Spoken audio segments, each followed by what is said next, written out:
I'm all about the good vibes, the good vibes. We bout to have a good time, a good time. Leave my problems all behind, all behind. We living out the good life, yeah. I ain't gotta worry about a thing. Oh no. Had some obstacles I overcame. Oh yeah. You don't have to ever be the same. Oh Lord. Cause when we change the mind, we change the game. Coming through clutch. Coming through clutch. Coming through clutch. Yo, what's going on, everybody? It's your boy Kenny Clutch with another episode on the Clutchvision podcast. I got a very, very, very special guest. I say that a lot, but this person is truly, truly special. I've known this person for almost 20 years in the game, of life, since teenagers, going in partying at the clubs, yes. now into companies, and then into motherhood. I've got the one and only. She used to be called Princess Di, but now she's a queen. So Queen Dinita Clark is in the building. What's going on? Hey, what's going on, Kenny? Thank you. It is my pleasure. Yes. How is the family doing right now during this quarantine? Yes, these are some strange times, especially to have the kids all day. But the family is good. Baby boy is growing up. He's 2. Old girl is 5. Oh, wow. I'm doing good. The husband doing good. The kids are good. We taking it one day at a time. It's a daily practice. Amen to that. Amen to that. Daily practice is what we talking about. That's what we preach all the time. You got to put things in motion, keep things, flowing every day, all day, man. So you said so the baby girl is 5 and the young king is 2. 2, yes. 5 and 2. I bet you they running you ragged, ain't they? Understatement. Like they're blessings. Don't get me wrong. They my angels, but all the energy. And when they trade off, it's just like sometimes I'm like, okay, all right, let me get it together. Calm down. Right. So is little mom, is she a daddy's girl or is she more clingy to you? She's definitely a daddy's girl. Okay. And old boy is a mama's boy. Mama boy, yeah. Yeah, they got it honest. There it goes. So they switched them up. That's what's up. But when they get older, it may switch a little bit. So I've heard, right? I'm prepared. It may switch a little bit, Yeah, we got our family is doing well. We got the four rugrats that they be running around. Yes. Crazy, doing the homeschool. We wasn't prepared for this homeschool thing. Homeschool, a trip. Yo, I'm like, I sit here and I caught myself getting frustrated with my 6-year-old because I'm like, this. Exactly. You trying to take advantage of me right now. Right. Like, what reaction are you going to give next? What can I pull out of him? Right. Right. And I'm like, yo, this is crazy. Like, yo, I know that you don't act like this in school. Like, why you gotta pull it here? And it's crazy because, I work from home, so it's like I'm pulling a double technically. Yep. I'm saying? At home. My wife works from home as well too. So these kids nowadays, they smart though. Yes, they are. They smart. They definitely are. Yes. And you go test those boundaries. Yes, absolutely. So real quick, let's go ahead and get right into it. I want you to introduce yourself to the audience. You are a mother, a professional dancer, and also a professor as well too. So why don't you give everybody, Dinita the mom and Dinita the mom and wife, and Dinita the professional dancer. Wow. Let me see. Let me just start with being a dancer first. As Kenny said, I used to go by Princess Di till I had my young princess and my young prince. Therefore, it makes me the queen. Yes. Yeah. Just starting off in, my dance career and, doing it for the love, and then just seeing the different places that it has taken me or the places it could take me when I was younger, to see the many doors that God has opened from just being a member of Ill Style and Peace Productions for 6 years, and then Rennie Harris Pure Movement for 7 years, and then branching off to my own thing with my husband, Just Soul Street Dance Theater and Funky Soul Fundamentals. I realized that I was not only to transform myself from being a freestyle dancer within a club, because I'm a club head first. Right. To, seeing myself transition into those different modes, as a club dancer.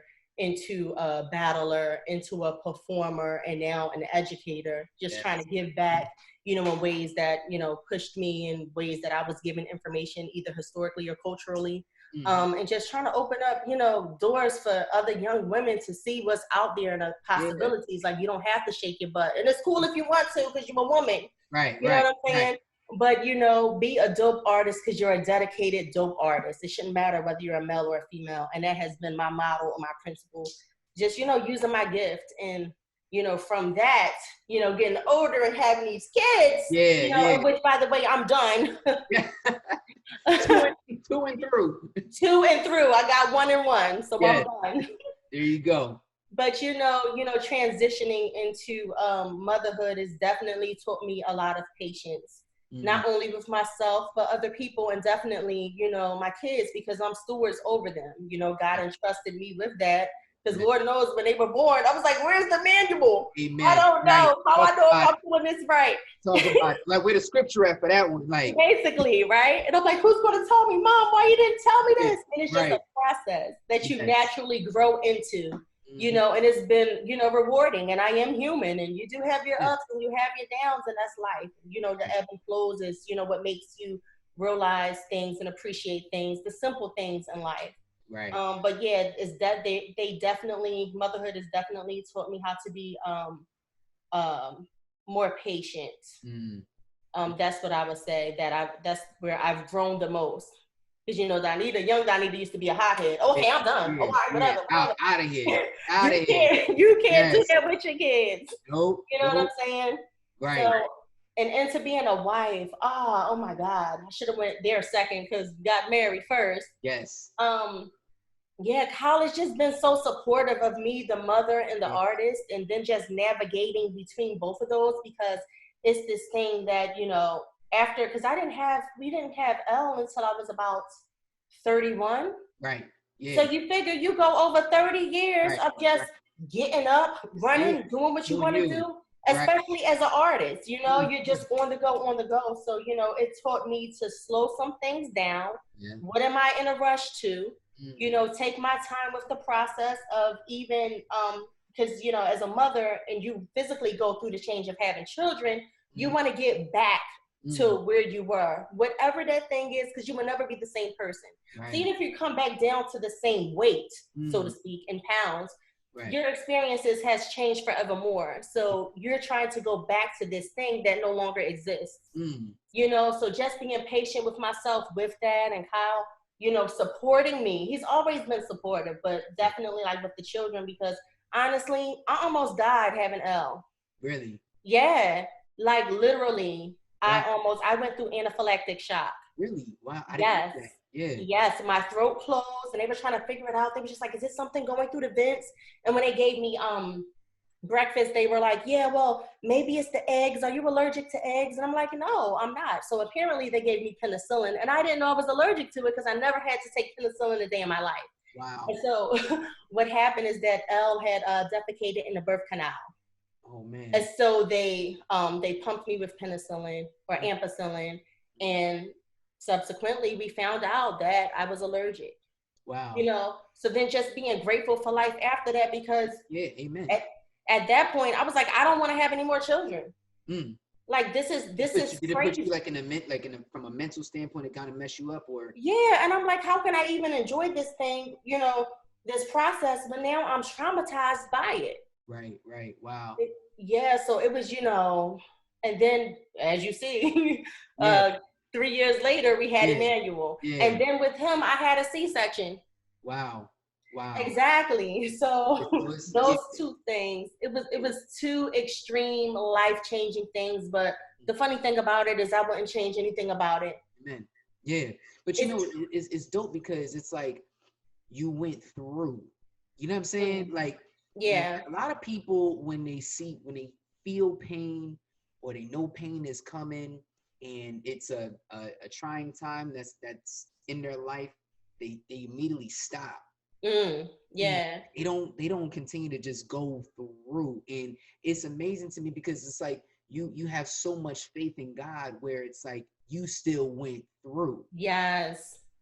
You know what I'm saying? I'm just grateful. Mm, Yeah, it was truly life changing. right. It did test my faith. Mm-hmm. And I was just like, oh man, God, you done blessed me with all this, and I have, my beautiful children, but Right. I almost Right. died this time, and I'm grateful that I didn't, and I see why I'm here. Yes. And then it's just like, oh, and now I'm getting cut open. What does Right. that mean for my career? What Right. does it mean on all these other tiers that don't matter? Right. Because at Right. the end of the day, I'm a vessel, just like I'm a vessel through dance. I was a vessel to bring these children here. Right. So Right. just understanding and reevaluating the things in life that are most important. Because, Yes. like I said, after 30 years, it's all about you. You're set into your ways, Yeah. you Yeah. know? Talk And about then God is like, mm-mm-mm, right. let me test you here. Do you Right. still have faith in me? Right. And they're beautiful children. I'm grateful. I wouldn't change it for the world or the experiences. But when I was going through it, I was just like, oh no, what is life? Yeah. What's happening? How Right. so? Woe is Right. me. Right. And it's just like, if I haven't gone through that the way I did, I wouldn't be who I am today. You know, it's crazy because I feel this the exact same way, you know, even about Christian. And Mm, it's like with not just Christian, but everything that has happened in my life. But I think mm-hmm. Christian was the icing on the cake for me Yes. because it was like going through that and seeing your youngest son fight for his life and Yes. going into, you know, fighting cancer. He was only 17 pounds Yes. going in, and you're about to get chemo at 17 pounds, and Mm-hmm. what chemo can actually do to you, and being a baby at that. I saw so many Exactly. babies over there in CHOP, and it's like, man, yo, like a lot of these babies ain't making it out, and Exactly.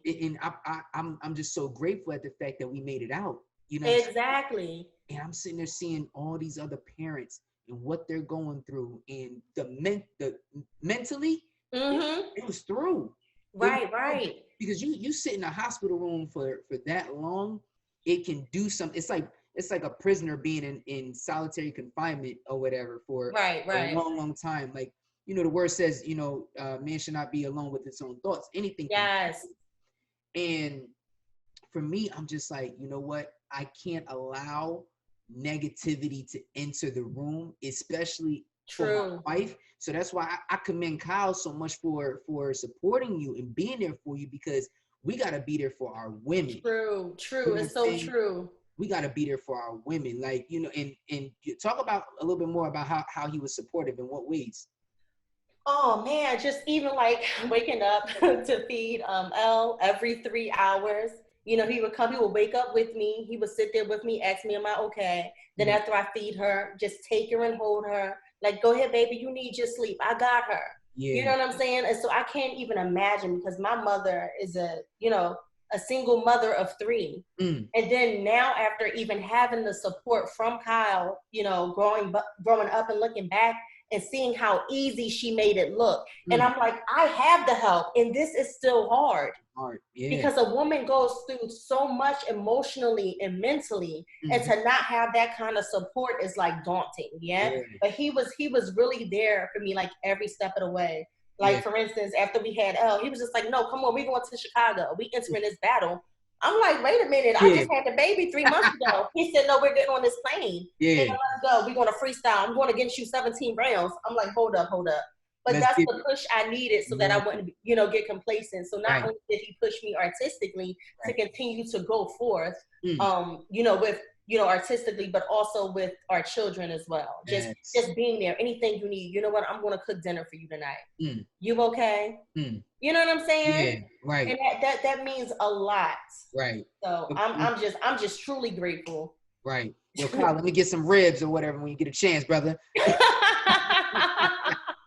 You know what I'm He's like, oh saying? yeah, I got that. You want curry chicken too? Right. Right. Let me get all of that. You know what I'm saying? So yeah. So let's talk about the battles real quick. You know, like so I think that, you know, a lot of my audience, they, you know, I don't bring too many dancers on here, but Mm-hmm. I bring the credible dancers on here, the realness, you know what I'm saying? And for those that don't know, Dinita, she has been battling since like I came into the scene. Like came to the scene a little bit before me.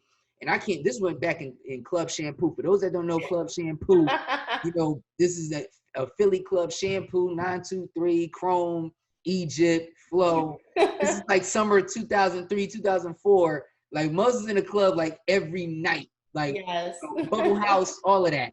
Like yes, come on, Bubble House. getting it in, you know. And she was the only woman that I seen battling the dudes. You know what I'm saying? And my question to you is, what was the drive behind that? Were you like, yo, I got something to prove, or you just was just doing you? You know what's crazy?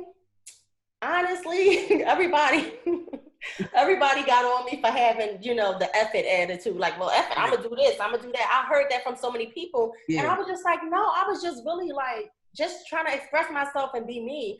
Honestly, you know, I was inspired of you know, from the people who were around me. That just so happened to be guys. And so it wasn't necessarily like, you know what, I'm gonna trash you because I'm a woman and I want to prove myself. But it was like, you know what, you're doing that and that's great. And I probably can't spit on my head, but I'm going to do this. Yeah. You know what I'm saying? Yeah. So it wasn't competitive. It wasn't competitive at all in that sense, but it was, you know, it was just like, okay, well, I got something to say too, and I'm going to do it my way. Right. You know, because there was OGs in the club back then. You had Marcel, who was dancing with us in the club. Yes. Oh man, you had Shakan, who was still in the club. Yes. Kafele. Yes. Oh my God, Calvin and Fabian. So those were people who pushed us too. When they would walk smack up to me like, "Let's go," and I'm like, "Oh, okay. Oh, he's going again. So you're giving me 5 rounds. So I guess this is what we're going to do in here." Right. Right. So, you know, so just having those OGs that was filled with all of that information and them being willing to share and cipher, I wouldn't say in the friendliest ways. It was like, oh, you want to step up in here, so I'm gonna show you what the deal is. Because to them, it's like you little sis or whatever. So we gotta like, let's go. Exactly. Yeah. Right. They did not care. They went hard, and I appreciate it because at the same time, through those exchanges, it helped me grow too. Yeah. But yeah, you know, when I was younger, you know, when I was looking for or seeking education, and this was like in my teens, like even before I met Rennie at Philadelphia, which I was grateful for because then I was able to take other classes and learn like the culture and the history behind all of these other street dance styles. Yeah, for sure. Right? Yep. So when I was younger and I was looking for hip hop classes, people would suggest that I take a ballet class. I'm like, if I wanted to take a ballet class, I would take a ballet class. Right. But I'm looking for hip hop, and it was just inaccessible. So just out of the pure excitement of watching like living culture in front of me, and then being able to partake, and that was just priceless and motivating. Right. Right. I think like speaking of Philadelphia, I think the illest event was the summer of 2004. Like I remember that event. Like was the best 2 weeks ever because Rennie brought out Wigs, Legs, everybody. April, like everybody knew. It was like all of New York and the West Coast all came to Philly, and I'm like, yo, this is crazy, and all the information, and we was just young or whatever, just trying to dance and just trying to get it in, you know what I'm saying? I feel like this is no bash on the new wave, okay? Don't get all sensitive. Don't get sensitive, okay? Don't get all sensitive, all right? But listen, because we didn't have, that was like our YouTube. Yes. That was our YouTube, because YouTube wasn't even formed yet at that time. And if you wanted to really get down, then you had to be in the mix. Yes. Which I feel like that is like an end of an era type of thing. You know what I'm saying? And I think that the new wave, there's a lot of talented cats and everything out there now. And that's dope and that's cool. And I commend everybody for taking it up another level. Right. But on a sense of, you know, rawness. Yes. Right? Like you could walk up to any one of them and ask them any question, they'll gladly answer. Yeah. You know? Right. Just walking textbooks. Yes. They're engaging with you. You know, it's priceless. That was priceless. Priceless. I thank God that I was born in 84. You feel me? Straight up. In 83. I was like, let's go. Come on. Real, yo. Because I'm like, I remember it was me, Bryce, Josh. We were sitting in the theater and Fable was giving the presentation.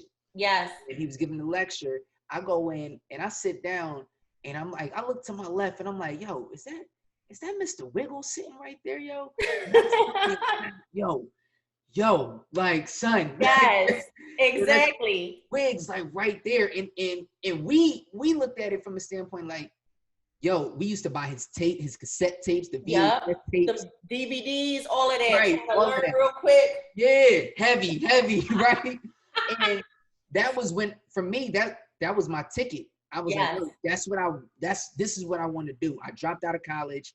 I'm like, yo, this is it. This is all I'm doing, right? But you went forward and proceeded into an education in dance and graduated from UArts, right? Yes. So talk about the process and the journey and how that came about. Oh wow. So man, rest in peace. Faye Snow. She was a third generation Horton teacher. I had her in high school. That's where I learned got my formal training in ballet and modern. Ballet from Clyde Michael Hayes, rest in peace as well. Yes. But those two, oh my God, they filled me up. At the age of 15, when I entered that high school, because it was a magnet high school. So I'm thinking, okay, I'm going to just do, I'm going to be a dance major, whatever that means. I just did my, Philly Brawl stuff, whatever. This was before even learning about, I was 15, so I didn't know about the other formal styles other than what I saw on TV shows. Right. So, I get in it. Funny thing about it is Anthony Burrell was there and he went across the floor with me at the audition. Oh, okay. So he's doing a full-on split in the air, the jetés. Right. And I was like, I'm sorry, I'm supposed to jump and do a split in the air? Like, right. wait, hold up. Right, yeah. Right. And I'm sitting here with a cat suit and a belt around my waist. Who told me to do that? Running with flex feet, looking all kind of crazy. Right.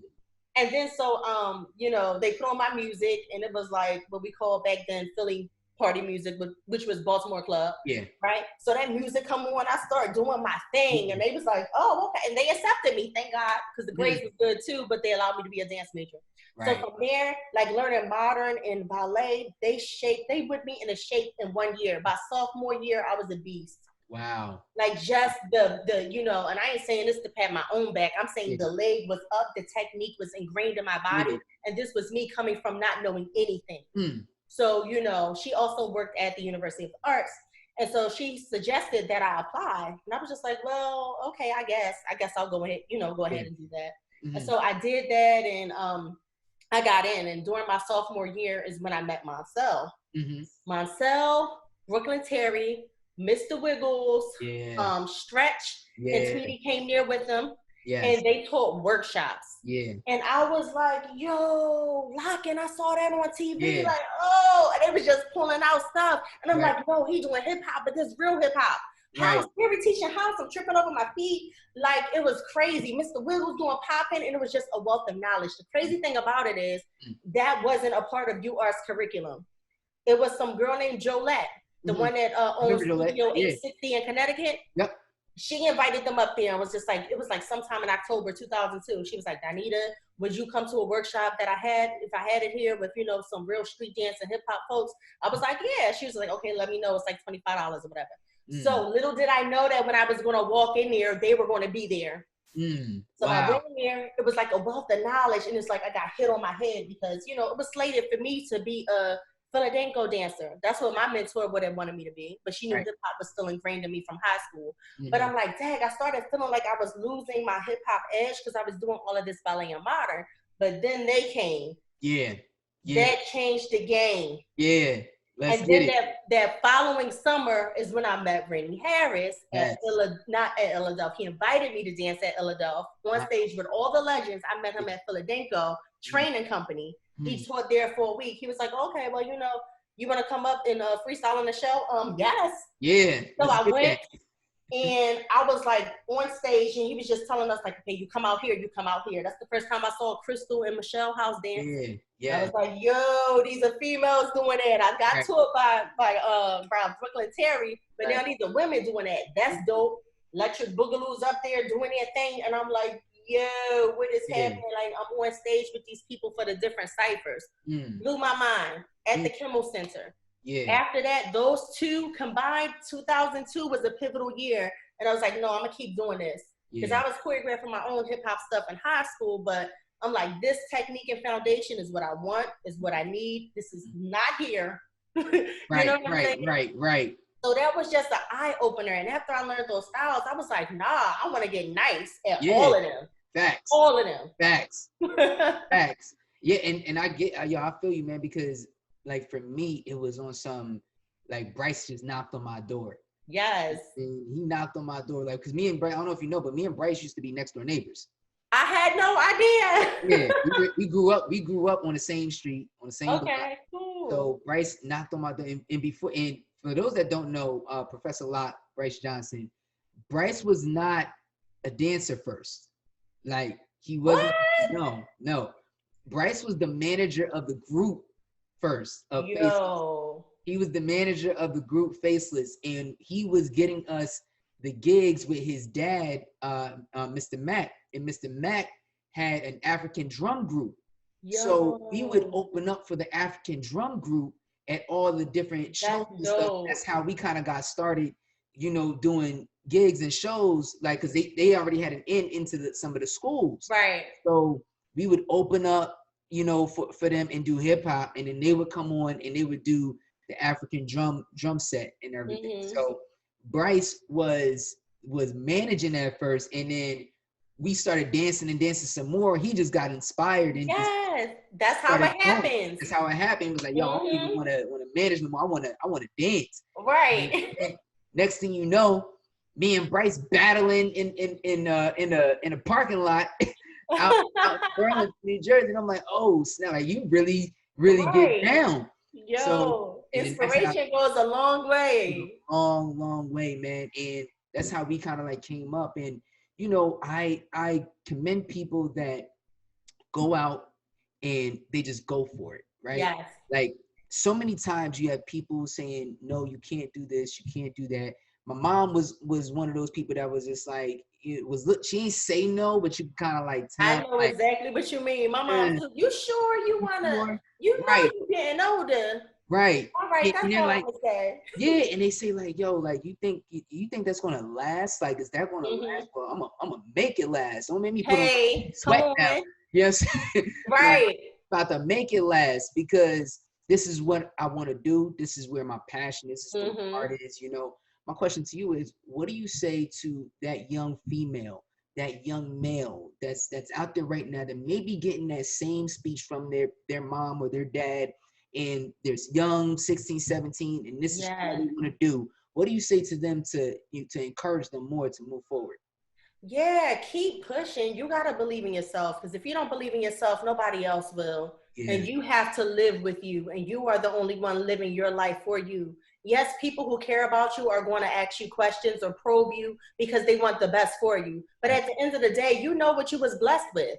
Yeah. You know what I'm saying? Yeah. So you got to kick down them doors. You got to open those windows. You got to pray about it. You got to put in the work for it as well. Right. You know what I'm saying? So it's a balance. Like, if you can't just be like, okay, I'm going to just wait for, you know, this thing that I want so bad to fall on my lap. No, right. You go to the auditions. If you want an agent, go to the agency audition. If you want to choreograph, go to be a choreographer for an agency, or just pump out work.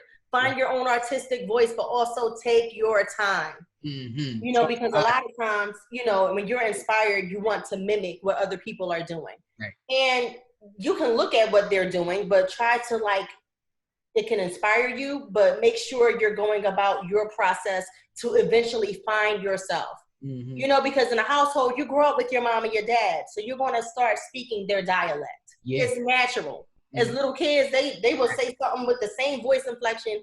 They don't know what they're talking about. They heard me say it. Yep. You know what I'm saying? But until they get that life experience, then they can speak for themselves, right? Yeah.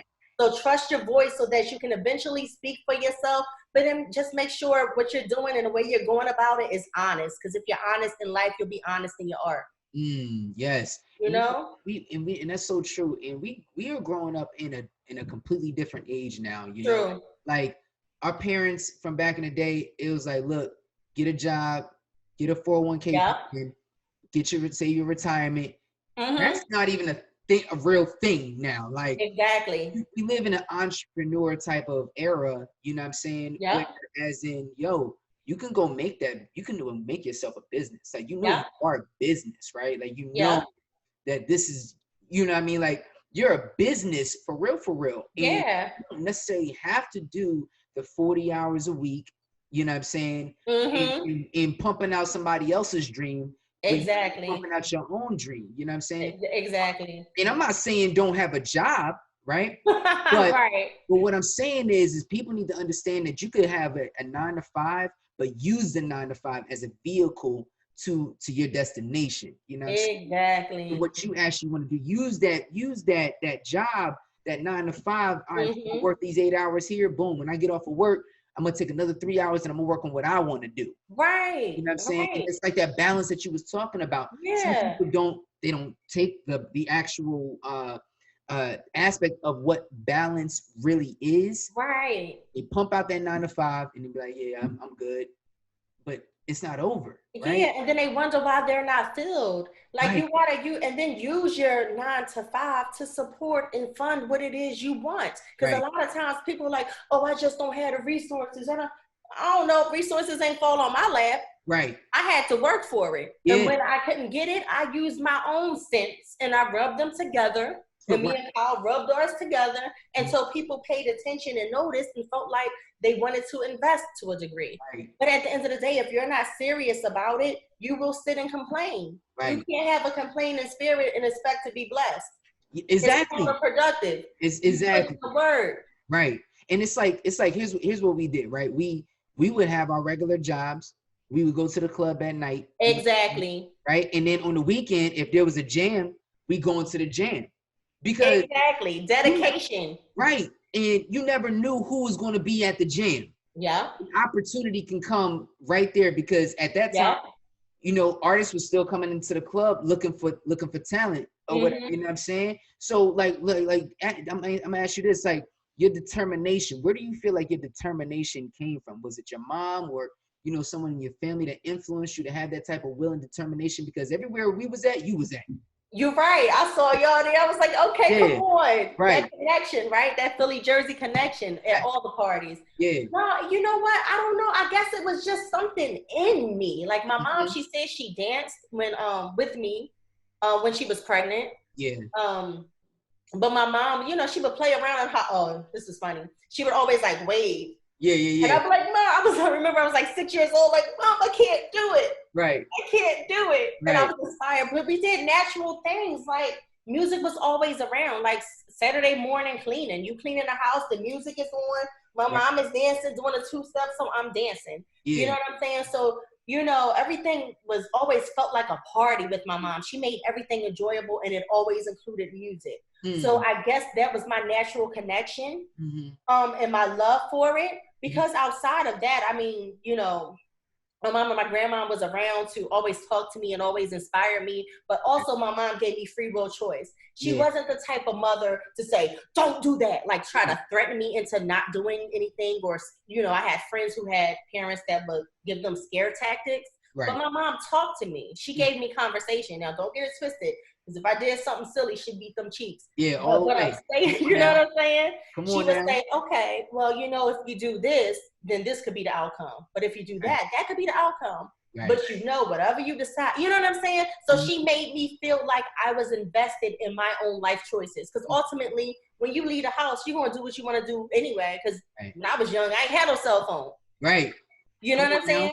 So, I mean, I guess with that kind of relationship that she built in me, and she let me know that she trusted my decisions. So that made me take ownership into myself and then also my own decisions. Yeah. So when I, said that I was going to do something, I made sure that I saw it through because she gave me that confidence, and that confidence was all I needed. Right. And so when she wasn't around, I was just like, well, I'm going to be about this. Peer pressure, what? Nope, I don't smoke and I don't drink and I don't want to do that because I don't want to. And you can do that and we can still be friends. Right. You know, but that's your life and that's good and I'm not judging you. Yeah. But, with that, engagement that I had with my mom really had me stand firm on my own 2 feet in any direction I wanted to go. Yeah. So that's where I would definitely say I got my strength from. Yeah, that's dope. That's dope. And it makes you, it seems like she built you to where you became so aware of certain people and whatever in the scene where you saying you didn't smoke, you didn't drink or none of that stuff. Right. Like how important is it to protect your peace? Oh, That's golden. Your peace is all you have. I thank God every morning for a fully functional mind and body. Because if you lose your mind, you just out here as a drone following what everybody else said. Whether people agree with you or disagree with you, you got to be content with you. Because if all you are stands on somebody else's thoughts, whether negative or positive, if that's what you need to survive, you ain't going to make it. Because they'll love you one day and hate you the next, but you got to be content with you. And you got to be content with your choices. So that means you got to know yourself. Right. You got to know the things you like and the things you don't like. You got to know the pros and cons to every decision and be okay with that, because nobody's perfect. Yes. You know what I'm saying? So I just think about like being grounded. Like, I effed up, then I effed up. It's all right, cool, shake it off. And if you F up, admit it. Admit it. Right. Admit it. Yeah. Apologize. We got a problem with honesty, right? Yes. Like people get it's not just honesty, but having a sense of humility. Yes. You know what I'm saying? People, nowadays, and this is not everybody, this is just a general thing that we see, that a lot of people, they're not they don't have no humility in life. Now that can come from a number of things, it can come from, maybe your upbringing, and maybe you're angry or whatever so much. It can come from a bunch of stuff, The one thing that I know with you and Kyle, because I remember our conversation like a couple years ago, we were in Philly, and Kyle really spoke heavy on humility. Yes. Like, this thing could be gone tomorrow, right? You know what I'm saying? Yes. So just talk a little bit about how big, like, just being humble is no matter what you do, dancer or not. Like, right. Yeah. It's just, I think, that's the key to having a valuable life. Right. Like you just have to understand that we are all a grain of salt. No matter who you believe in and what you believe in, if it makes you better, cleave to that and don't judge other people because they may not believe in what you believe in. If that centers you and that grounds you and that works for you, be content with that. Right. You know what I'm saying? But then just like understand that, like, I understand that my gift is not of my own. I understand that I'm a conduit. And when you understand the responsibility of being a conduit, you understand that your gift is not about you, it's for other people's progress. So don't take things personally. You understand? And so with that in mind, I'm allowed to really, flush out the ego, because that's unnecessary. The ego cares about itself. Right. The ego is fleeting.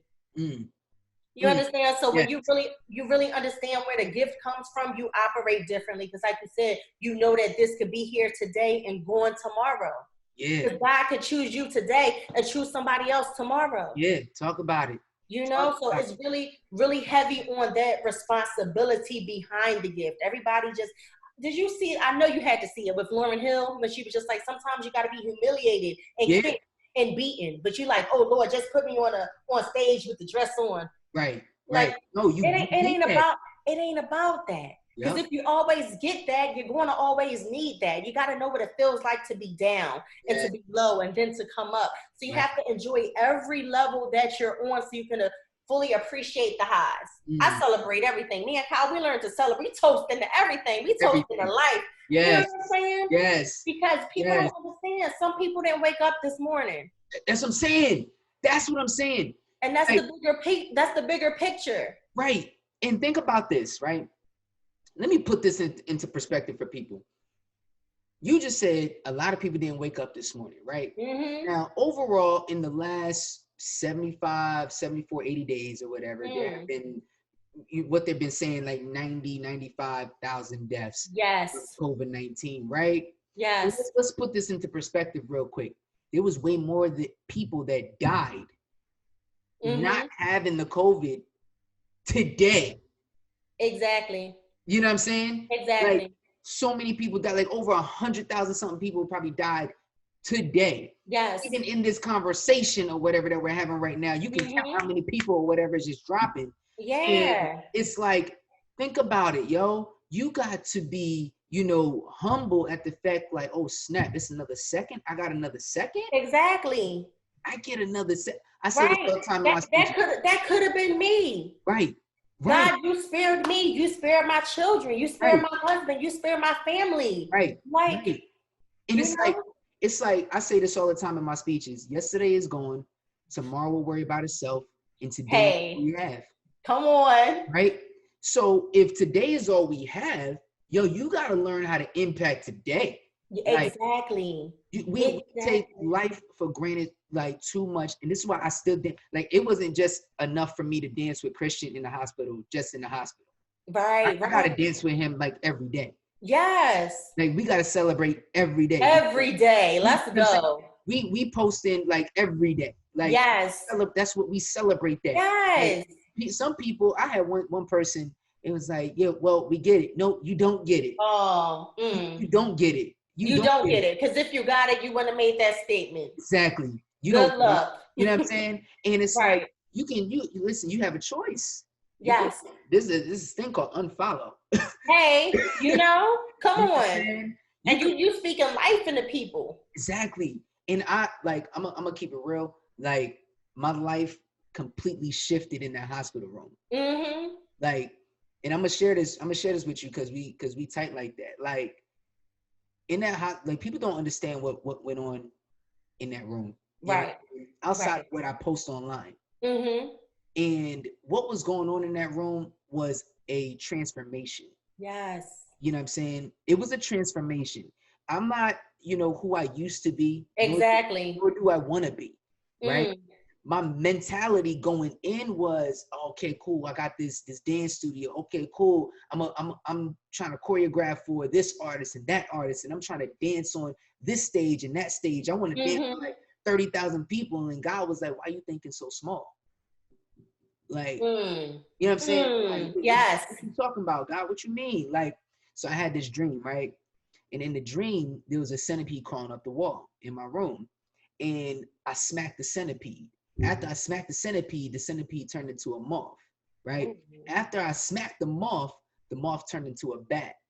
The bat flew into the ceiling fan in my room, right? Now, the cup of the ceiling fan is hanging up like this, right? But then the cup of the ceiling fan was hanging upside down like a pyramid, right? And then you can see the light bulbs in there, and then you can also see a ring of bats hanging upside down in my room, right? So I'm like, and this is in the hospital, right? I'm having this dream in the hospital, on the cot. My son's tubed up or whatever, buzzers going off and all of that. And God said, look at it from a different perspective. Everything was hanging upside down. And he was like, look at it from a different perspective. I don't want you to dance for 30,000 people. I want you to speak to the world. Come on. That's a word. Yes. You know what I'm saying? And I'm like, me? Like, why? Yes. Right? And I'm like, yo, hold up, God. Like, I thought I was supposed to be doing like, yeah, that's cool. But I'm just using that. Yes. Vessel to get you to this next level. Exactly. It's all perspective. And sometimes what we think we want is not within his will for us to have. Talk about it. He has a bigger plan and a bigger picture. Right. You've affected these lives. Moving on. You affect these people. Right. My plan for you is over here next. Right. Next over there. You know what I'm saying? Right. We have to be willing to hear that and submit to that. Yes. You know?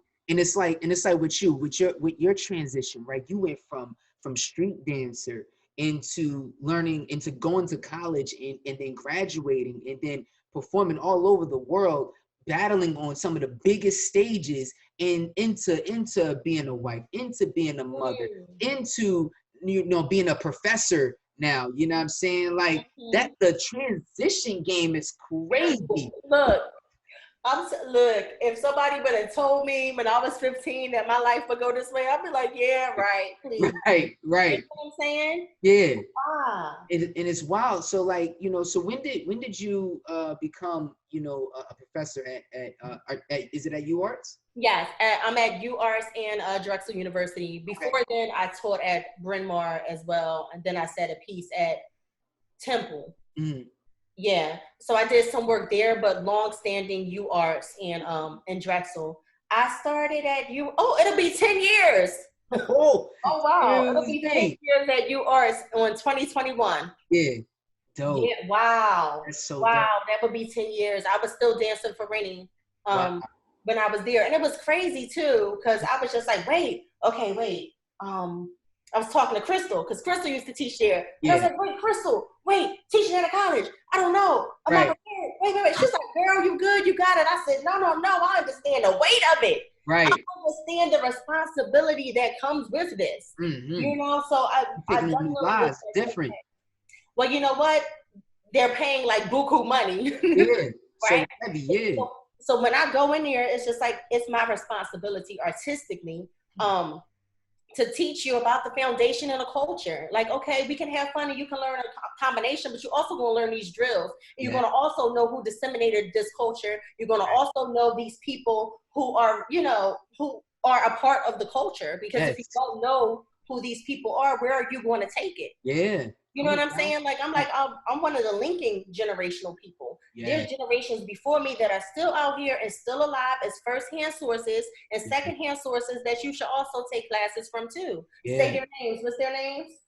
Okay, this started where? Who did How do you do the step? Do you understand this aesthetically? Do you somatically know what's happening in your body? Now submit yourself to that and release yourself in it. Now, how does it feel on you? How can you do it different? Which way are you going to take it next? Now, what you want to say with this said foundation and technique to speak and have your own voice. Yes. So understanding the different layers of it and how it's my artistic responsibility to impart it in a way to prepare them, not only for what I'm doing, but to just be a better artist. And I'm like, you got to put your life into it. Because if you're just doing steps, then you're wasting your time and mine.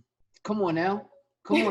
Listen, Les Brown said we only got 1,440 minutes in a day. You better not waste it now. You better not waste it. That's not a lot of time. It's not. It's not a lot of time. And I look at it like this. Like, foundation is so important. Yes. Look, I was watching the Jordan documentary, right? Yes. And what was amazing to me was, at first, in his earlier years, he was this high-flying, like, cutthroat, like about to go in, full force, full steam ahead, right? Right. And then in his second half of his career, it was more, mellowed down, but still the same mentality, still cutthroat, still full steam ahead, but just with a lot more wisdom and a lot more foundation behind it to back it up. Because when these young boys make a mistake, he got the foundation elements or whatever there to take it over to the next level. And it's like, I tell people all the time, whether it's in marriage, whether it's in dance, whether it's in business, your foundation is key. It is. And when you're raising your children, your foundation is key. Because if you don't got no foundation, then the whole house is going to fall. Exactly. It has nothing to stand on to support it, know? Right. Need that support. Right. You got people out here, they do like a bunch of tricks and like the tricky dancers and stuff like that. Right. Like, you know what I'm saying? And listen, if you're a tricky dancer, don't get sensitive. Just go get some foundation. That's all that is. Exactly. It's all essential. Don't get sensitive. Magnify what you have. Let it magnify and reinforce you. Right. That's the There's nothing wrong with having foundation. You know what I'm saying? You need a foundation for everything. You and Kyle had to have a foundation. True. We had to have that, made sure that friendship was right. Right. You know? Like, that's not a game. Like, it's not, and people think it's a game. Like, but in a sense, you could look at it as a game, but what type of game are you actually playing? Exactly. Right? Exactly. So I just feel like, how important is it now, being that you're a mother, to instill foundation into your children? It's so important.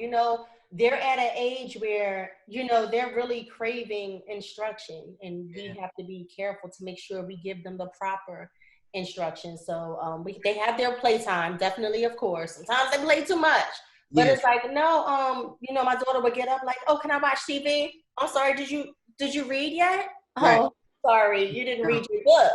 You got to read that book first. Right. You know what I'm saying? Right. Baby boy, he knows his sight words. He right with her. You know Right. what I'm saying? And I'm grateful for the fact that she's on top of her stuff because he's looking up to her. Yeah. But yeah, we push them creatively. We just put on music. We don't tell them what to do. They know what a jack is. Yeah. But you know, we put on the music and we just naturally see what they're doing. It's So dope. they have their day scheduled in a way where wake up, wash their face, brush their teeth, eat their breakfast. Right after that, you're going to either do your words or you're going to do some writing or read a book. Yeah. Then you're going to have some music time. You're going to have interaction with us. You're going to go back to that thing. So Right. I think that is very important to build the structure every day. The activities don't have to be the same, but we're definitely offering them time to have that engagement with each other and with us, and definitely alone time Yeah. with their work so they can know what it feels like to work alone and also to work alongside us so they can trust themselves. Because like I said, that's the kind of foundation my mom led for me that really worked for me. But each child is different. But Yeah. I'm like, For you sure. know, my mom had me believing in me. Right. You know, I ain't perfect, but Heavy. Yeah. I try my best. Heavy. I Yeah. got faith, but we're really like pushing them to be great and have a voice. Yeah. But what we don't want to do is be overbearing. Yeah. Because we understand they're still young and they're still playing, but we want to instill in them to have some sense of responsibility because it's Yes. very important for that structure to Yeah. be stable and begin a foundation. Yeah. So that when you're like 10, you already know what's up. It's like my 11-year-old Caleb. I teach him in my 16-year-old. Nana. I Mm-hmm. go over sometimes the book of Ecclesiastes, right, where Solomon says, it's time for play and there's Hey. serious. You know what I'm Mm-hmm. saying? It's a time for this and it's a time for that. We gotta know and have like really, really good balance Yes. in our lives. You know what I'm saying? And Yes. so like that book is amazing. It is. And I feel like, we should be instilling that into our children even more. Indeed. Have to like really, really understand. And I'm gonna switch gears just a little bit here, just because it's on my heart to talk about Mm-hmm. it. And what's been happening on the news lately Yes. with our people. And Yes. and I look when I seen George Floyd. Floyd Mm-hmm. in that whole situation. I looked at my son Oh, yes. and I'm like, it's crazy. I'm sitting there with my wife or whatever last night. I'm like, yo, babe, this is scary. It is Like, scary. because it's like not scary as in a sense that I'm scared. Mm-hmm. Scary in the sense that I'm afraid of everybody else that's on the outside that don't have enough knowledge, and what are Exactly. you instilling into your children Mm-hmm. to prepare them, Exactly. right? Mm-hmm. So quick story about me. When I was 18, I was pulled over for no reason. Oh, This profile. is New Year's. This is New Year's Eve, and it had just struck 12. So I'm going to go ahead and see my homie and his daughter. You know what I'm saying? Mm-hmm. You know what I mean? So it's like 12:30 or whatever, midnight, and my friends was having a little party. So and everybody, it wasn't even like nothing crazy. Like everybody was just getting together from my high school and stuff, right? Mm-hmm. So I'm driving down Route 130, and then Delran cop comes up, pulls me over, and I'm like, I was doing the speed limit. You know what I'm saying? Right. Like I wasn't even doing nothing. Pulls me over, roll down the window. He says, "Do you know why I stopped you?" I said, "No, sir." I said, "I was doing the speed limit." He was like, "We smell blackberry brandy coming from your car," and I'm like, "What? Blackberry brandy?" I was like, first of all, in my mind, I'm like, "Okay, Kenny, like I know what this is, Right. but how you smell blackberry brandy, and how are you just so particular with what it is, Exactly. right? Like from your car to my car, because my windows was up. Right. So how It's you smell cold. it? It's cold outside. Like I was not like, come on, yo. This Jersey, this ain't LA. You know what I'm Right. saying? Like Right. this ain't Florida. It's cold. It's Yeah. wintertime. How are you really smelling blackberry brandy coming from my car? Mm-mm. Mm-mm. Dude makes me get out the car. Makes me get out the car, go to the trunk, right? And I'm like, yo, in my mind, I'm like, yo, this God, please. Yes. Not right now, yo. Like, this can't be happening to me, Right. right? So he says, open the trunk. I'm like, for what? You know what I'm saying? Like, there ain't nothing in the trunk. Oh, well, if there's nothing in the trunk or whatever, then you don't mind showing us the trunk. So, and I'm young. Wow. You know what I'm saying? Anything could have happened. Yes. I opened the trunk. There was nothing in the trunk. The trunk was like clean as a whistle. Mm-hmm. So he pretty much was it was one of those I fit the description type of thing. Right. Everybody else. And I'm just like, yo, man, like, you know what I'm saying? That's not me. Like, I'm a high school kid. Yeah. I go to a private high school. I go to Holy Cross. You know what I'm saying? I was Right. like, oh, you go to Holy Cross? I'm like, yeah. So if I didn't go to Holy Cross, then It would have been like, right. You would have took me in. right. You know what I'm Made saying? me fit the description further. Basically, you know what I'm saying? Then he let me go. So I'm just like, yo, man, that's crazy. Like, first of all, I shouldn't have had to go through this. But what do you feel like? What do you say to your son? What do you say to your daughter? You know, as they're growing up in this era right now. You know what? It's so funny because I had a conversation with Kyle about that today, and I got emotional when I was watching the video footage yesterday because I was like, that could have been you. Yeah. That could have been our son. Yeah. You know, so I'm really trying to gauge how I would go about the conversation with him. You know the standard, because I've been with Kyle a couple of times when he got pulled over and the cops are like extra hype for no reason. So he knows exactly where to put his hands, what tone to use to not aggravate. Right. You know what I'm saying? Which is very frustrating because Black people have to do things 3 times over more than their counterparts in order to not cause any suspicion or to make them feel afraid or to flex. You know what I'm saying? Which is very frustrating. Yeah, so I'm really trying to navigate in my head how we're going to have that conversation. But Kyle, being a man that went through this a couple of times, I'm pretty sure he's going to figure out. He probably knows what to say after going through that firsthand. But I'm going to talk to my son and my daughter and tell them how important it is to first of all pay attention to their surroundings, and also know that everybody in this world, with cops included, are not going to act the way they act. They're not going to perceive things the way they perceive it. And also to tell them not to take things personal. Even because somebody has on a uniform doesn't mean that they may not have a jealous spirit or an ego or a chip on their shoulder, but also be prepared. Just because you are Black, you're going to have to work your butt off 10 times harder in order to get away from the stigma of having Black skin and being associated with a crime because you are Black. So know all of these things before you react and retaliate. Not saying be a nut, whatever that means, right? You know, so it's this thing. It's this thing that you're always conscious, you know, you're trying to balance, because everybody, you know, ain't nobody gonna take me for no fool. I ain't no nut or whatever. But I want you alive though. But even when people don't fight back, they still end up dead. Right. You know, so just really getting them to understand it's really no escaping it. Yeah.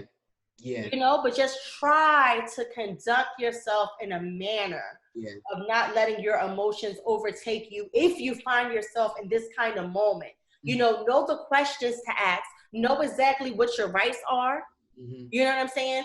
And do not put yourself in no situation where you're carrying things that's going to further mess you up. Exactly. You know, that's the best advice like I can give, is just giving that awareness. Yeah, and I think that's the key. Is being aware. Yeah. The key is being aware. I'm not saying that you gotta be Malcolm X because that's Malcolm X. Exactly. That you gotta be Tupac because that's Tupac. Exactly. Or Martin Luther King for that matter, or Marcus Garvey, or any of these guys. Hey, come on. I'm not saying that you gotta be them. Be who you are. Right. But also know your God. Hey. And I feel that me personally, I feel at peace in a lot of ways in my life because I got this spirit of protection around me. Yes. And I'm not saying that ain't nothing going to happen to me or anything like that. It can happen to anybody. Exactly. But if I got to go out, I'm going out, and I ain't no fool. Right, right. I ain't no fool at the fact that I know who got me here, you know what I'm saying? And I know that all things working, you know, for my good. You know yes, come on. And it's to me, I'm like, when you said like some people may have that jealous spirit, you know what I'm saying? And that spirit or whatever is not of God, you know what I'm saying? Because Exactly. you need to understand and check yourself and check the people that's around you. This is what I Right. always say. I'm building this thing called in one of my programs that's coming up. I'm building a thing called the Pillars of Strength, right?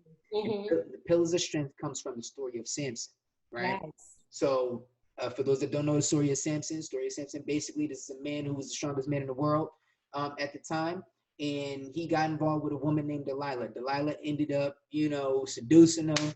Got him. She got him. She got him. Yeah. She got him, and then he told her his weakness, which was his hair. I mean, his strength was his hair. She ended up cutting his hair. Boom, and then the army came out to go grab him up. They gouged his eyes out, and he wasn't strong no more. He had lost his gift. Yes. He lost his gift, and people, I'm telling y'all right now, use your gift to make the shift.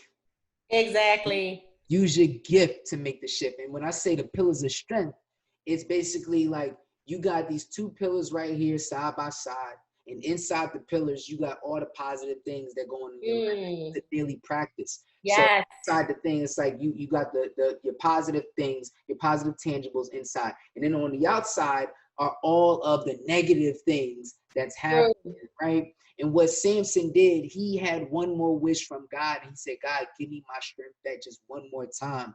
And he took out all the Israelites with one fell swoop and pushed those pillars out and destroyed 10,000 people in one. Those were 10,000 negative things that was going on in his life. But who got the victory at the end of the day? At the end. You know what I'm saying? Was like, I'm about to start preaching up in this. Come on. You know what I'm saying? I hear you. But when we practice, the pillars of strength and understand the concept behind it, you your positive tangibles to get rid of your negative ones. Yes. And once the negative ones try to hit, you know exactly what to do to filter them out. Exactly. So it's just always saying, guys, for everybody that's listening to this podcast right now, be aware. Yes. Understand where you at and where you stand with God, because for us, God has brought us through a lot. Yes. You know Indeed. what I'm saying? Indeed. Yes, a lot. But overall, with the whole, pandemic and everything that's going on, I ask everybody this question that comes on the show, right? So Queen, if you had all 7.5 billion people listening to you, Black, white, Asian, Puerto Rican, it don't matter, German, French, Australian, whatever, Cuban, you know what I'm saying? Yes. Guatemala, I don't know, whatever. You know what I'm saying? If you had everybody listening to you right now, right? And we're gearing up for the second half of this year, right? What encouraging words would you say to everybody? Everybody's silent and everybody's only listening to you. Woo! No pressure, right? Yeah. I would definitely, the beginning of this pandemic, I feel like a lot of us was trying to accept what this is. And we were also grieving in the process, but a part of us really didn't believe what was happening. And a lot of times we don't believe things until it hits close to home. But what I would encourage people to do is to definitely, if they haven't, begin to take time to figure out who they are. Definitely do that and hold yourself accountable with your words and with your actions, and also to align your spirit in a way that you can be prepared for whatever is to come. Because none of us could prepare for this on any level. People were spiritually, emotionally, and mentally distraught. Not pointing fingers, because I was too. Still trying to understand these things. What's happening? What is life? What is normal? What's going to happen next? So, naturally, we want to think forward. Not to say don't think forward, but also take it in, take a deep breath, take everything in as it is, take it one breath and one step at a time. Change is slow or not at all. Yeah. So as you're changing, hold yourself accountable to what it is you want to work on each day. One thing a day, nothing overwhelming. Be patient with yourself. Be kind to yourself. Set goals for yourself, natural ones at this time. Right. Do not overwhelm yourself, because you can think that you're at 100% and you can end up breaking down crying. Yeah. Just really take time to get to know yourself and process. Don't be too hard on the people that did not check in on you. They're going through things as well, mentally, emotionally, and spiritually. Right. So, just be kind. Be kind to yourself and others. I can't stress that enough. Everybody wants to point fingers. Yes. Oh, this person ain't call me, they don't love me, I'm done with them. Oh, I see who you are, because COVID happened, you ain't whatever. Did you call them? Did you see what they're going through? Right. They could feel like you. Maybe they don't know how to process it. Some people are so bubbly in public, and behind doors, you don't know what they're going through. Yeah. The people that you think are so strong could have to be strong for everybody else, but who's really checking in on them? It is. So if you have these feelings and you want people to reach out to you, then reach out to them. And that can make you feel better about your act. And then in turn, you're encouraging yourself and them. But most importantly, just be kind. Take it one day, one step at a time. Yeah, definitely. It's like, I heard this pastor say this in a sermon. He said, it can look good on the outside, but you have no idea what's going on the inside. No idea.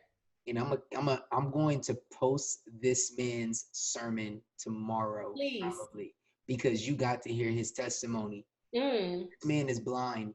Oh. He's a blind pastor. And I mean, so you preaching the word of God and you can't even see the word. Hey. But you hear the word. Talk about faith.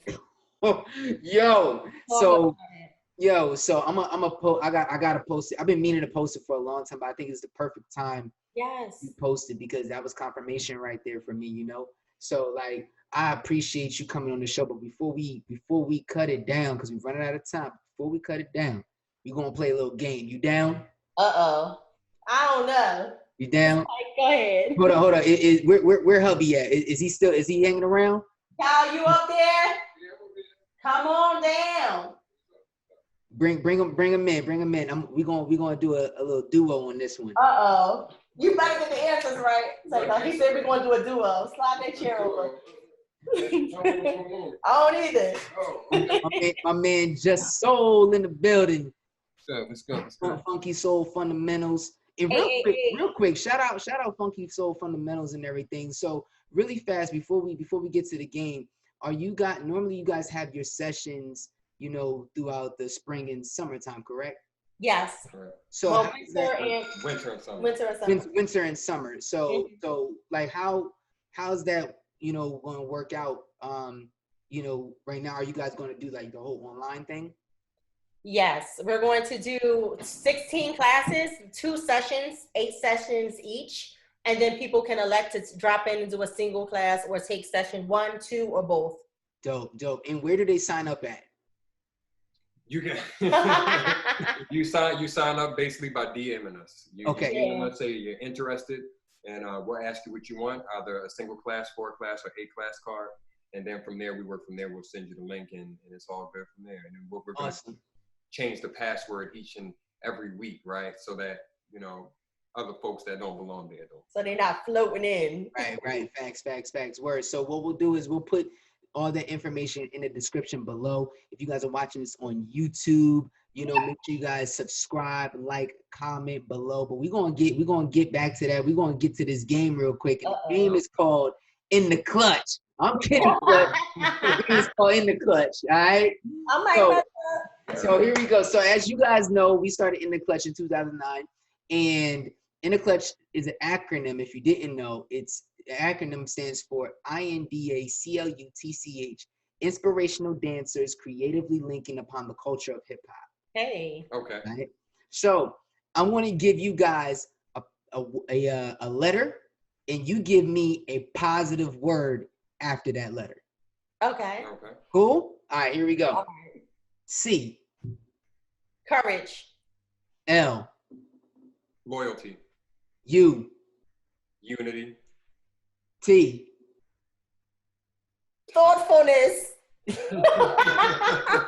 again. C. See again.